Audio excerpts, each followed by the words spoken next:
తప్పక ఈ యుద్ధం బాలగణేశుని పాలిటి మృత్యువై పరిణమిస్తుంది. ఇక శనిదేవుడు మన విజయానికి ప్రధాన కారకుడవుతాడు. కేవలం శనిదేవుడు ఒక్కడే కాదు దేవేంద్ర, ఈ యుద్ధ విజయంలో యమదేవుడు కూడా మన పాలిట ప్రధాన కారకుడవుతాడు. యమదేవుడా?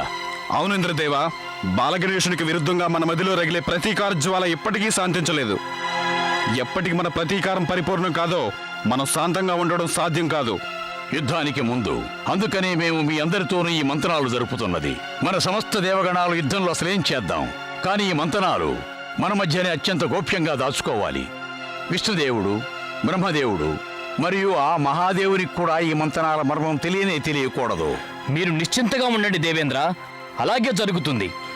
ఇక సమస్త దేవగణాలు తమ మనస్సులలో బాలగణేశునిపై ప్రతీకారం ఎలా తీర్చుకోవాలనుకుంటున్నారో వ్యక్తపరచండి. బాలగణేశుని వినాశనం, అతని వినాశనాన్నే మేము కోరుకుంటున్నాము. అదే ఎలా అని మేము సమస్త దేవగణాలకు ఒక ఉపాయం చెబుతాం. ఎప్పుడైతే యుద్ధం ప్రారంభం అవుతుందో యమదేవుడు తన సోదరుడు శనిదేవునితో పాటు ఉంటారు. ఇక శనిదేవుని వక్రదృష్టి ఎప్పుడు మహాదేవుని త్రిశూలంపై పడుతుందో ఆయన త్రిశూలం బాలగణేశుని శిరస్సుని శరీరం నుండి ఖండించి వేస్తుంది. తదుపరి యమదేవుడు ఆ బాలగణేశుని ప్రాణాలు హరిస్తారు. అలా చేయడం వలన బాలగణేశుడు ఎన్నటికీ పునర్జన్మం పొందలేడు. ఇక మేము బాలగణేశుని ప్రాణాలు హరించడంలో సంకోచానికి తావివ్వము. ఇలా చేస్తే బాలగణేశుని మృత్యువుని ఎవరూ ఆపలేరు. ఇక మనం బాలగణేశునిపై ప్రతీకారం తీర్చుకోవడంలో సఫలత పొందుతాం. మేము అగ్నిదేవుడు చెప్పిన పథకం ఉచితమైనదిగా భావిస్తున్నాం. యుద్ధంలో అదే జరుగుతుంది. యమదేవ, మీరు అత్యంత అప్రమత్తతతో వ్యవహరించాలి. ఎప్పుడు మహాదేవుడు బాలగణేశునిపై దాడి చేస్తాడో మీరు బాలగణేశుని ప్రాణాలు హరించివేయండి. శ్రీహరి విష్ణుదేవుడు, బ్రహ్మదేవుడు బాలగణేశుని బ్రతికించాలనుకుంటారు, కానీ అలా జరగకూడదు. ఇక ఈ యుద్ధంలో బాలగణేశుడు మరణించడం తథ్యం. మనం బాలగణేశుని శుభం కోరేవాళ్ళం కాదు, అతని శత్రువులం. దేవర్షి నారద, బాలగణేశుని హతమార్చడం మా ఉద్దేశం కాదు. ఒకసారి మీరు దేవేరులకు అర్థమయ్యేలా చెప్పండి. మేము బాలగణేశునికి శత్రువులం కావని, మేము అతని శుభచింతకులం అని చెప్పండి. నారాయణ నారాయణ నారాయణ. ప్రభు, మీరు ఆ గౌరీనందనుణ్ణి వధించాలని అనుకోని పక్షాన మరి ఇదంతా ఎందుకు చేస్తున్నట్లు? దేవర్షి నారద, ఈ ప్రశ్న మీరు మీ తండ్రి గారైన బ్రహ్మదేవుణ్ణి అడగండి.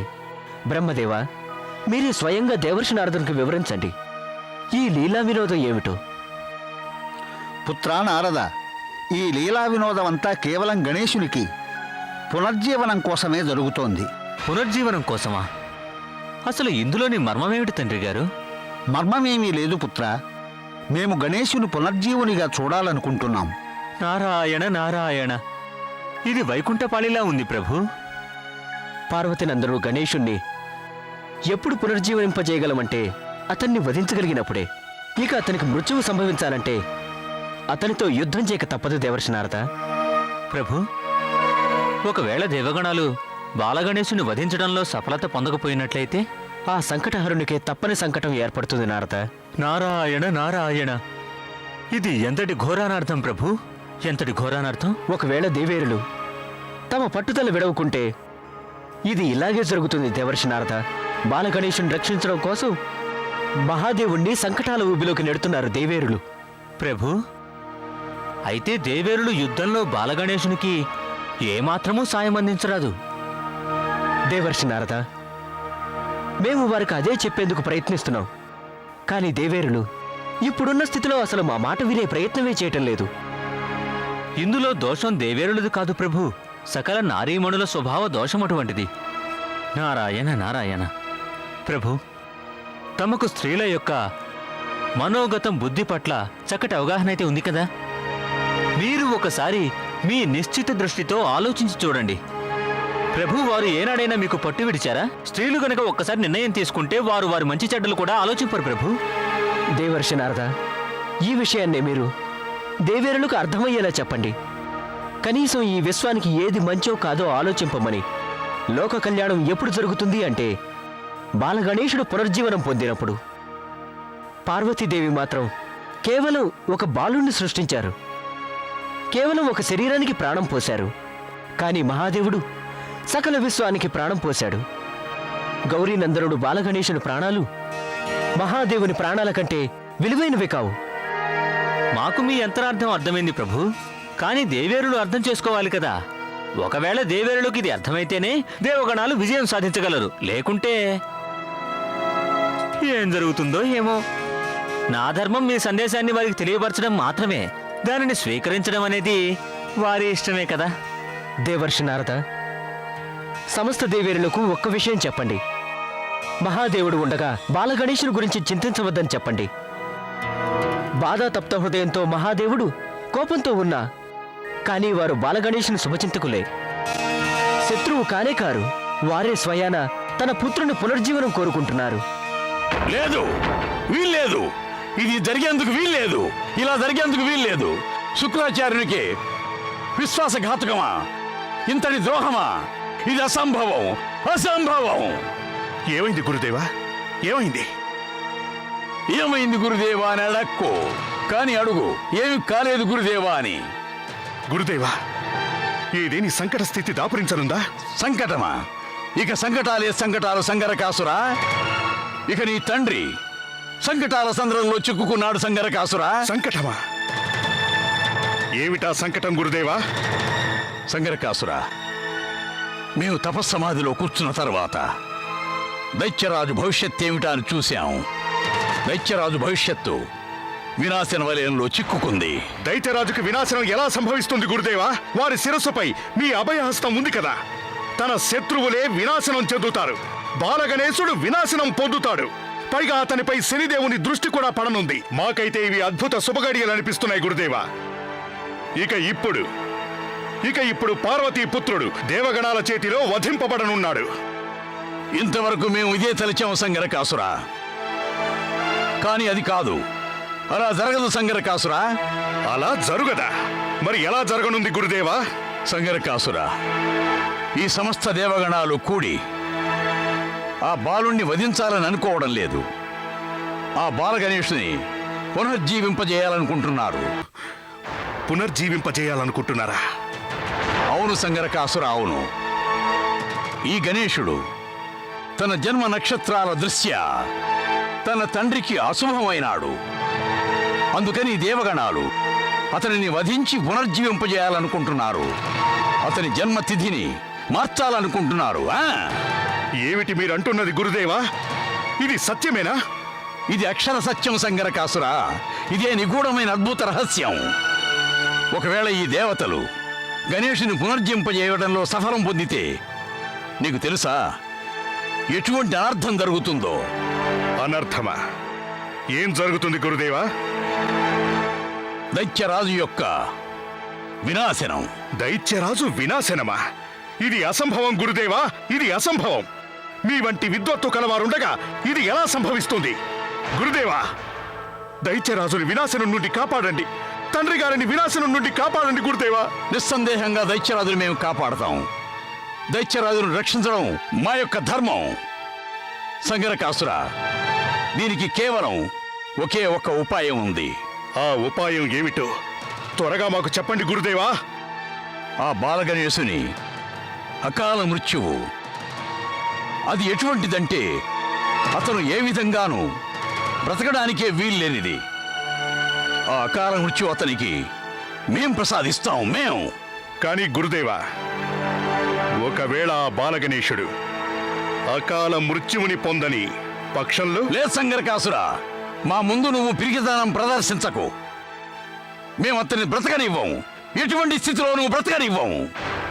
దేవతలందరికీ దైత్యగురువు శుక్రాచార్యుని శక్తి గురించి తెలియనే తెలియదు. అదే మేము మృత శరీరంలో ప్రాణం పోయగలిగినప్పుడు ప్రాణాలు తీయనుగలము. సంగరకాసురుడు పిరికివాడు కాదు గురుదేవా. సంగరకాసురుడు పిరికివాడు కాడు.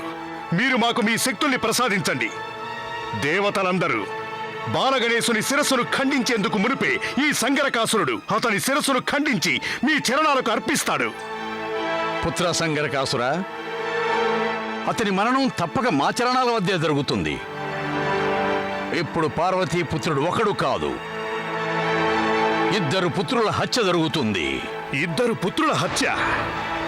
అవును సంగరకాసురా, పార్వతికి ఉన్నది ఒక పుత్రుడు కాదు, 2 పుత్రులు. 2. ఈ 2వ పుత్రుడు ఎవరు గురుదేవా? పార్వతీదేవి రెండవ పుత్రుడు గజరాజు.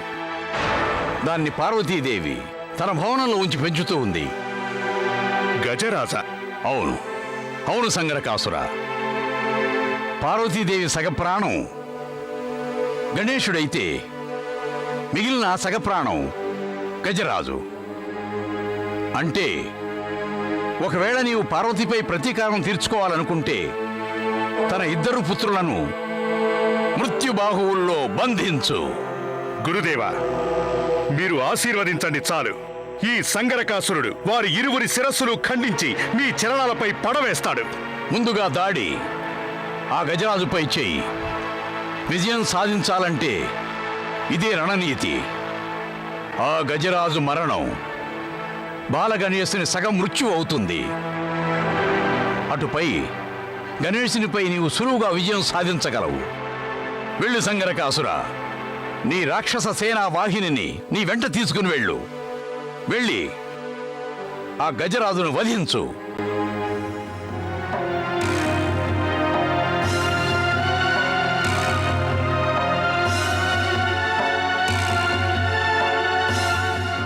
గజరాజా, మీరెంతటి అదృష్టవంతులు!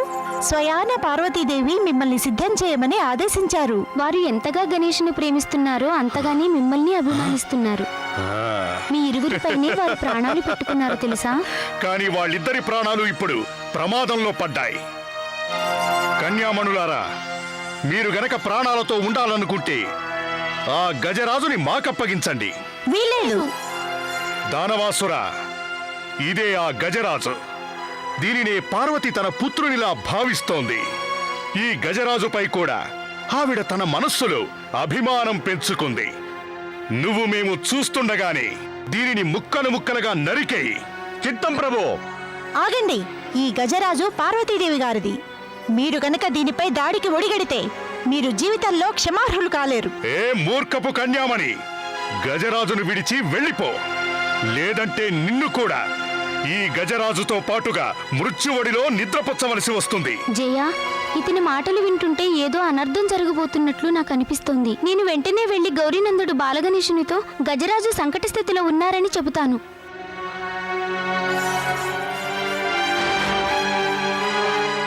గౌరీనందన, గౌరీనందన, గౌరీనందన, గౌరీనందన, గౌరీనందన, గౌరీనందన, గౌరీనందన. విజయాదేవి, ఏమైంది విజయాదేవి? మన గజరాజు సంకట స్థితిలో ఉన్నారు గౌరీనందన. తన ప్రాణాలకు ప్రమాదం ఉంది. గజరాజుకా? అవును గౌరీనందన, త్వరగా రండి. లేదంటే అతను గజరాజుతో పాటు జైను కూడా చంపేస్తాడు. ఎవరు ఎవరు మా గజరాజు ప్రాణాలు హరించేవారు? సంగరకాసురుడు. సంగరకాసురుడా? వెళ్ళు.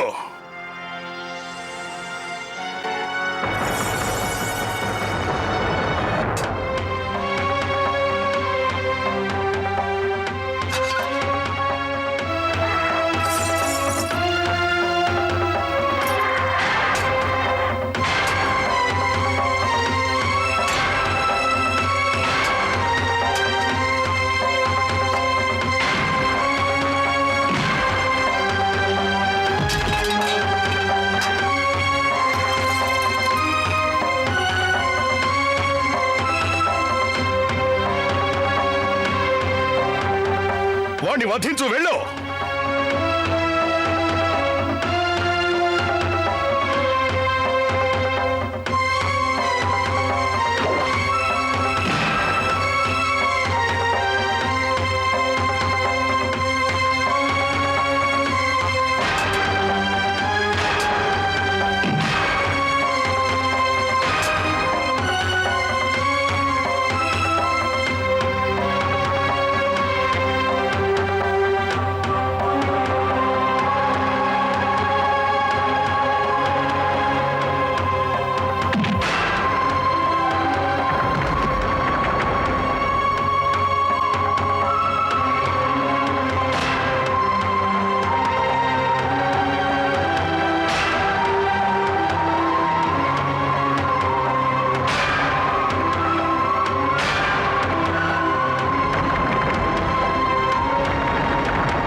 ఆ